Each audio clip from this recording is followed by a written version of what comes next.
आज की इस क्लास में हम लोग जो आने वाला सीटेट एग्जाम है उसके लिए साइकोलॉजी के इंपॉर्टेंट क्वेश्चंस को डिस्कस करने वाले हैं। और ये जो क्वेश्चंस है ये सिर्फ सीटेट एग्जाम में नहीं बल्कि जितने भी टेट एग्जाम्स हैं उन सभी के पॉइंट ऑफ व्यू से काफ़ी ज़्यादा इंपॉर्टेंट है। तो चलिए क्लास को स्टार्ट कर लेते हैं। आज की इस क्लास में हम लोग जितने भी क्वेश्चंस को डिस्कस करेंगे ये सभी के सभी एग्जाम ओरिएंटेड क्वेश्चंस हैं। तो आप क्लास को बिल्कुल भी स्किप ना कीजिएगा, सभी के सभी क्वेश्चंस को काफ़ी अच्छी तरीके से जो है ना वह ध्यान से पढ़िएगा।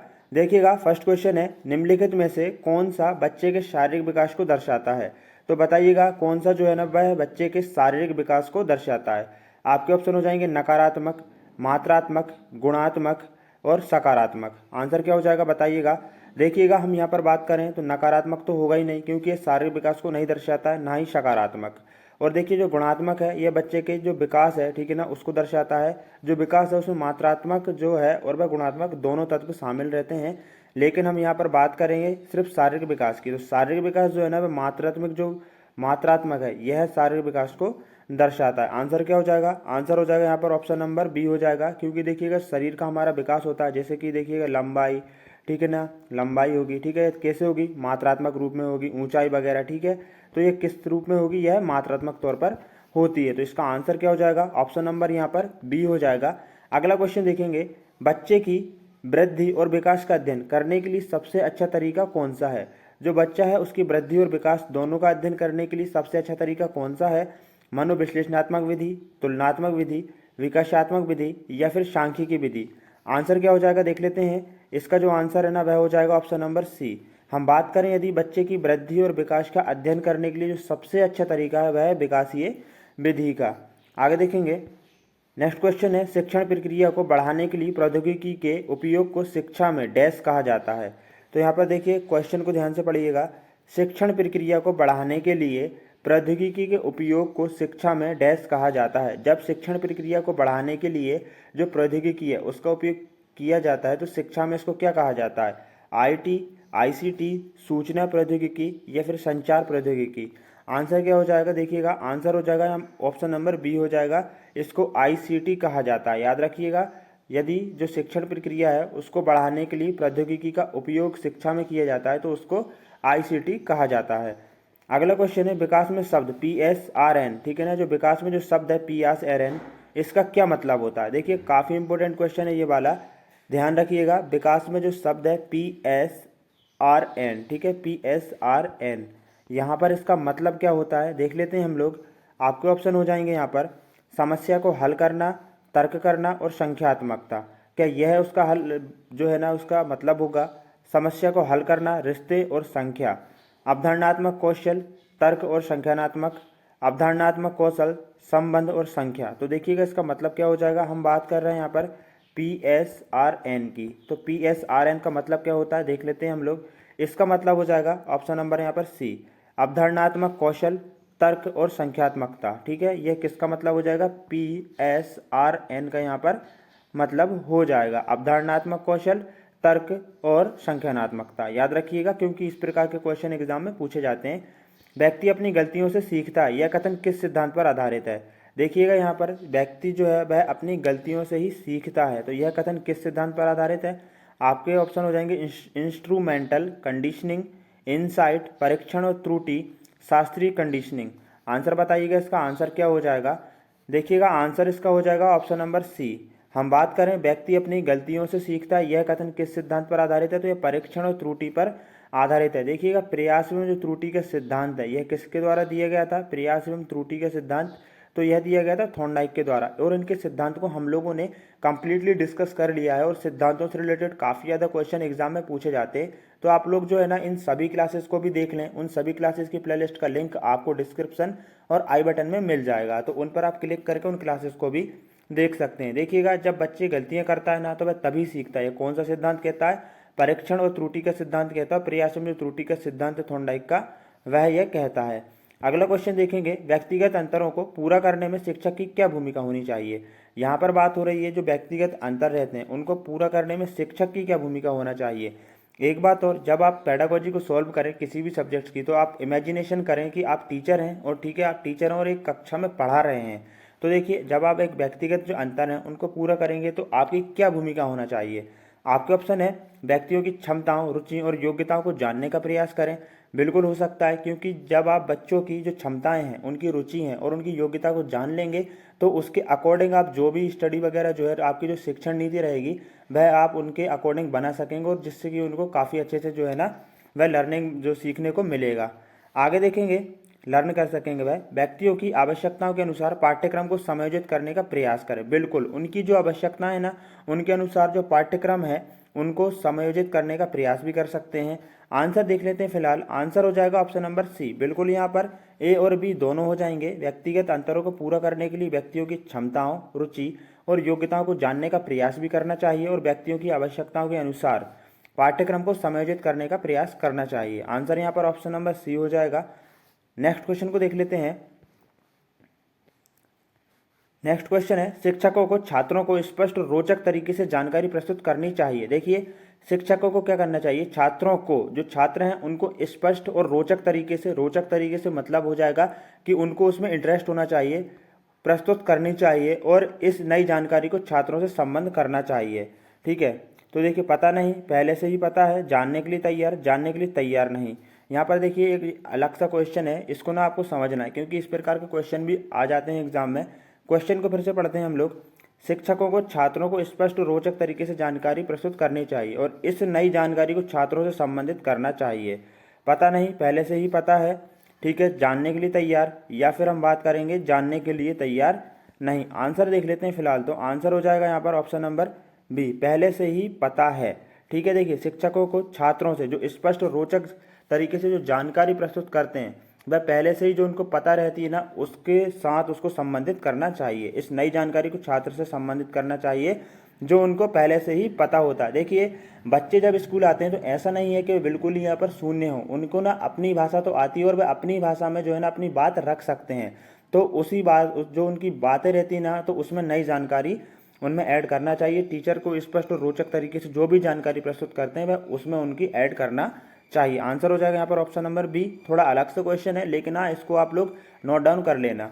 आगे देखेंगे, यदि किसी बच्चे की मानसिक आयु, यहाँ पर देखिएगा मानसिक आयु से रिलेटेड क्वेश्चन आ गया है। यदि किसी बच्चे की मानसिक आयु 5 वर्ष और कालानुक्रमिक आयु 4 वर्ष से अधिक है तो बच्चे का IQ क्या होगा। देखिएगा, आपके ऑप्शन है 125, 80, 120 या फिर 100। तो इसका आंसर बताइएगा, क्या हो जाएगा इसका आंसर। तो यहाँ पर देखिएगा, इसका आंसर जानने के लिए ना हम इसको सॉल्व कर लेते हैं। इसका सूत्र होता है, ठीक है ना, यहाँ पर इसका सूत्र क्या होता है, देखिएगा, ये सूत्र को ना आपको याद रखना है। इस फॉर्मूले को मानसिक आयु, ठीक है ना, मल्टीप्लाई कर देंगे 100 से, ठीक है ना, और बटे में क्या आ जाएगा, वास्तविक आयु, जो कि कालानुक्रमिक आयु है, वास्तविक आयु। ठीक है, अब इस सूत्र के अनुसार हम लोग ना इसको सॉल्व कर लेते हैं। मानसिक आयु कितनी है, 5 वर्ष है, बट ठीक है ना, मल्टीप्लाई कर देंगे 100 से, और यहाँ पर भाग दे देंगे कितने से, 4 से दे देंगे, क्योंकि ये हमारी कालानुक्रमिक वास्तविक आयु है। तो देखिएगा, 100 का 5 में मल्टीप्लाई करेंगे तो कितना हो जाएगा, 500 हो जाएगा।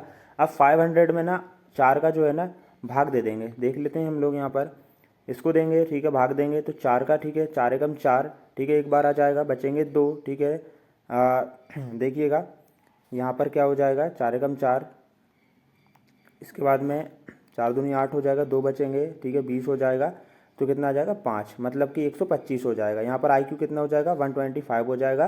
तो इस जो है ना फॉर्मूले के साथ आप लोग कोई भी क्वेश्चन को सॉल्व कर सकते हैं, या फिर यहाँ पर 5 की जगह पर 6 दे दे और यहाँ पर, ठीक है, 4 की जगह पर 5 दे दे, तो आप इस फॉर्मूले के माध्यम से इनको क्वेश्चन को हल कर सकते हैं। आंसर देख लेते हैं। आंसर ऑप्शन नंबर यहाँ पर ए हो जाएगा, 125 बिल्कुल यहाँ पर करेक्ट आंसर हो गया है। आगे देखेंगे, निम्नलिखित में से कौन सा कथन सत्य नहीं है। तो देखिएगा, जो कथन है ना वह कौन सा सही नहीं है। देखिएगा, यहाँ पर ना नहीं पूछा गया है, तो आपको सबसे पहले जब आप पेडागोजी को सॉल्व करेंगे तो क्वेश्चंस को ध्यान से पढ़ना है, क्योंकि यहाँ पर देखिए इसमें ना बच्चे कंफ्यूज हो जाते हैं और जल्दी से जो है ना इस नहीं को नहीं पढ़ पाते हैं और गलत आंसर लगा देते हैं। देखिएगा, कौन सा जो कथन है वह गलत है। विकास एक जैविक प्रक्रिया है क्या, विकास एक मात्रात्मक प्रक्रिया है, शिक्षा एक लक्ष्य उन्मुख प्रक्रिया है, या फिर सीखना व्यवहार परिवर्तन की एक प्रक्रिया है। देखिए, यह ऑप्शन नंबर डी तो बिल्कुल यहाँ पर सही हो जाएगा। फिलहाल आंसर देख लेते हैं। आंसर यहाँ पर देखिए ऑप्शन नंबर बी है, क्योंकि विकास एक मात्रात्मक प्रक्रिया नहीं है। विकास कैसी प्रक्रिया है, गुणात्मक प्रक्रिया। और हम लोग ना जो फर्स्ट क्वेश्चन था उसमें भी देख चुके हैं, जो शारीरिक विकास है ना वह जो है ना वह मात्रात्मक प्रक्रिया है, लेकिन विकास एक गुणात्मक प्रक्रिया है।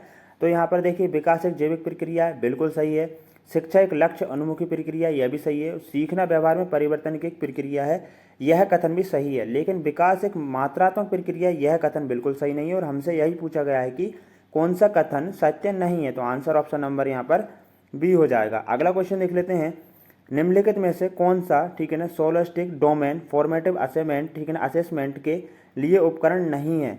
यहाँ पर ध्यान दीजिएगा, निम्नलिखित में से कौन सा, ठीक है ना, सोलोस्टिक डोमेन में फॉर्मेटिव असेसमेंट के लिए उपकरण नहीं है। आंसर देख लेते हैं यहाँ पर, ऑप्शन नंबर सी इसका बिल्कुल आंसर हो जाएगा। यहाँ पर प्रोजेक्ट्स, ठीक है ना, जो प्रोजेक्ट्स है ना वह है यहाँ पर सोलोस्टिक डोमेन में फॉर्मेटिव जो असेसमेंट है उसके लिए उपकरण नहीं है। तो देखिएगा अब ना आप लोग ये समझ लीजिए कि जो फॉर्मेटिव असेसमेंट है ये होता क्या है। देखिए जो फॉर्मेटिव असेसमेंट रहता है ना, इसमें ना बच्चों का मूल्यांकन किया जाता है, ठीक है। इसमें क्या किया जाता है, बच्चों का मूल्यांकन किया जाता है। देखिए बातचीत कौशल बहुविकल्पी है और हम बात करें मौखिक प्रश्न, इसके द्वारा ना फॉर्मेटिव जो असेसमेंट है ना वह किया जाता है। लेकिन जो प्रोजेक्ट्स है ना इसके द्वारा बच्चों का जो फॉर्मेटिव असेसमेंट है, ठीक है, मूल्यांकन वगैरह यहाँ पर इसमें शामिल नहीं होता है फॉर्मेटिव असेसमेंट में, तो आपको याद रखना है। आगे देखिएगा, जॉन डीबी के अनुसार स्कूल डैश संस्थान है और शिक्षा एक डैश प्रक्रिया है। तो जो जॉन डीबी हैं उनके अनुसार स्कूल जो है ना वह किस प्रकार की प्रक्रिया है और जो शिक्षा है वह किस प्रकार की प्रक्रिया है। आपके ऑप्शन है कि दोनों ही सामाजिक प्रक्रिया हैं या फिर सामाजिक दार्शनिक दार्शनिक दार्शनिक या फिर पर्यावरण मनोवैज्ञानिक। आंसर यहाँ पर देखिएगा, आंसर हो जाएगा सामाजिक, ठीक है ना, सामाजिक। जॉन डीबी के अनुसार स्कूल एक सामाजिक संस्थान है और शिक्षा एक सामाजिक प्रक्रिया, अकॉर्डिंग टू जॉन डीबी, याद रखिएगा। आगे देखेंगे, विशेष शिक्षा संबंधित है। तो जो विशेष शिक्षा संबंधित है वह किस प्रकार के बालकों से संबंधित है। प्रतिभावान छात्रों के लिए शैक्षिक शिक्षा, ठीक है ना, विकलांगों के लिए शैक्षिक कार्यक्रम या फिर शिक्षक के लिए प्रशिक्षण कार्यक्रम या फिर मंदबुद्धियों के लिए जो शैक्षिक जो है ना कार्यक्रम। विशेष शिक्षा किससे संबंधित है, आंसर देख लेते हैं हम लोग। यहाँ पर आंसर हो जाएगा यहाँ पर ऑप्शन नंबर बी, ठीक है ना। आंसर क्या हो जाएगा, ऑप्शन नंबर बी आंसर हो जाएगा। जो विशेष शिक्षा है ना वह विकलांगों के लिए शैक्षिक जो कार्यक्रम है ना उनसे यह संबंधित है, याद रखिएगा, विशेष शिक्षा कार्यक्रम। आगे देखिएगा, नेक्स्ट क्वेश्चन देखने से पहले देखिएगा, यदि आप लोगों को ना जो पीडीएफ है इस क्लास का और जो अदर क्लासेस हैं उनकी पीडीएफ चाहिए और आपको बिल्कुल फ्री नोट्स चाहिए, तो आप हमारे टेलीग्राम के चैनल को ज्वाइन कर सकते हैं, जिसका लिंक आपको डिस्क्रिप्शन में मिल जाएगा। उस पर क्लिक करके आप हमारे टेलीग्राम के चैनल से ज्वाइन हो सकते हैं और जो सभी क्लासेस हैं उन सभी क्लासेस की प्लेलिस्ट का लिंक आपको डिस्क्रिप्शन में मिल जाएगा। नेक्स्ट क्वेश्चन को देख लेते हैं। यहाँ पर देखिएगा, नेक्स्ट क्वेश्चन है, बहुविकल्पीय प्रश्नों के मामले में निम्नलिखित में से कौन सा कथन सही नहीं है। तो जो बहुविकल्पीय प्रश्न रहते हैं उनके मामले में निम्नलिखित में से कौन सा कथन सही नहीं है। देखिएगा, यहाँ तक कि एक अनुभवीहीन शिक्षक आसानी से प्रश्न तैयार कर सकता है, क्या ये सही है। सभी विकल्प प्रशंसनीय प्रतीत होते हैं। कंप्यूटर द्वारा त्रुटि मुक्त और त्वरित मूल्यांकन संभव है। विकल्पों में से केवल एक ही सही है। तो देखिएगा इसका आंसर क्या हो जाएगा, आंसर हो जाएगा यहाँ पर ऑप्शन नंबर ए। देखिए बहुविकल्पीय प्रश्नों के मामले में हम बात करें, यहाँ तक कि एक अनुभवहीन, जिसको अनुभव ही नहीं है, ठीक है ना, वह टीचर आसानी से क्या इन प्रश्नों को तैयार कर सकता है, बिल्कुल नहीं कर सकता है, ठीक है। तो यह अकॉर्डिंग टू बहुविकल्पीय प्रश्नों के मामले में यह बिल्कुल भी कथन सही नहीं है। बाकी देखिए सभी विकल्प प्रशंसनीय प्रतीत होते हैं, बिल्कुल। इसके बाद कंप्यूटर द्वारा त्रुटि मुक्त और त्वरित मूल्यांकन संभव है इसके द्वारा, और विकल्पों में से केवल एक ही सही होता है, यह भी बिल्कुल सही है। लेकिन जो ऑप्शन नंबर ए है यह गलत है, ठीक है ना। अनुभवहीन जो टीचर है वह आसानी से प्रश्नों को तैयार नहीं कर सकता है। आगे देखेंगे, जॉन डीबी के अनुसार स्कूलों को छात्रों के लिए तैयार करना चाहिए। देखिए जो स्कूल रहते हैं वह छात्रों को किसके लिए तैयार करना चाहिए, अनुसंधान के लिए, भावी जीवन के लिए, या फिर बात करें वर्तमान जीवन के लिए, या फिर उद्यमिता के लिए। According to John DB answer हो जाएगा यहाँ पर ऑप्शन नंबर सी, वर्तमान जीवन के लिए जो है ना स्कूलों को छात्रों को तैयार करना चाहिए। तो आंसर क्या हो जाएगा, ऑप्शन नंबर यहाँ पर सी हो जाएगा, वर्तमान जीवन के लिए। वर्तमान में किस प्रकार से उनको जीवन जीना है, इन सभी प्रकार की जो है ना उनको शिक्षा दी जानी चाहिए। आगे देखेंगे हम यहाँ पर, किस प्रकार का मूल्यांकन सीखने वालों की कमियों और कठिनाइयों को पहचानता है। तो बताइएगा वह कौन सा मूल्यांकन है जो कि सीख रहे हैं, जो बच्चे सीख रहे हैं उनकी कमियों और कठिनाइयों को पहचानता है। आपके ऑप्शन हो जाएंगे प्लेसमेंट, सारांश, सतत या फिर नैदानिक। हम लोग ना मैथ्स पेडागोजी में इसको यहाँ पर डिस्कस भी कर चुके हैं। आंसर देख लेते हैं फिलहाल, आंसर ऑप्शन नंबर डी हो जाएगा यहाँ पर, ठीक है।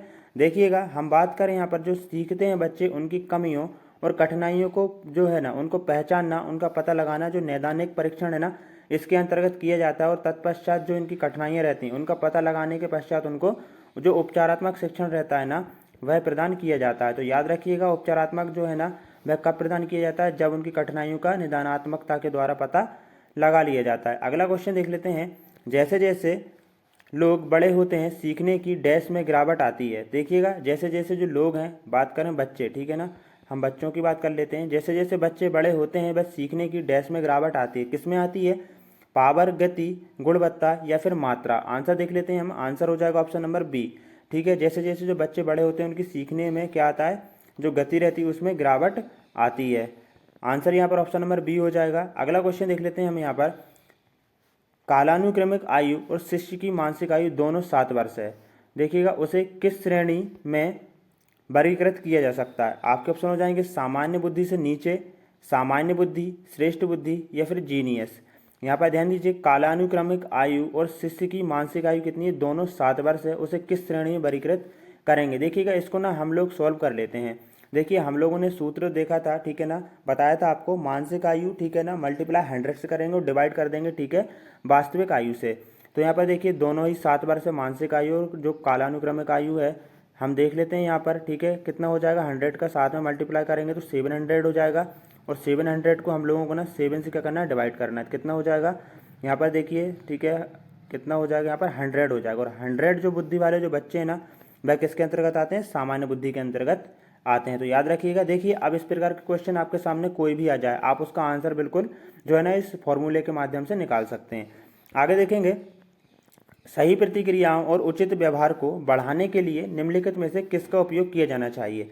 सही प्रतिक्रियाओं और उचित व्यवहार को बढ़ाने के लिए निम्नलिखित में से किसका प्रयोग किया जाना चाहिए। अज्ञान का, देखेंगे यहाँ पर कठोरता, पुरस्कार और प्रशंसा। आंसर हो जाएगा ऑप्शन नंबर डी। यहाँ पर ध्यान दीजिएगा, सही प्रतिक्रियाओं और उचित व्यवहार को बढ़ाने के लिए निम्नलिखित में से हम लोग जो है ना प्रशंसा का प्रयोग करेंगे। अब आप सोचेंगे प्रशंसा से कैसे जो है ना बच्चे का जो है ना उचित व्यवहार बढ़ सकता है।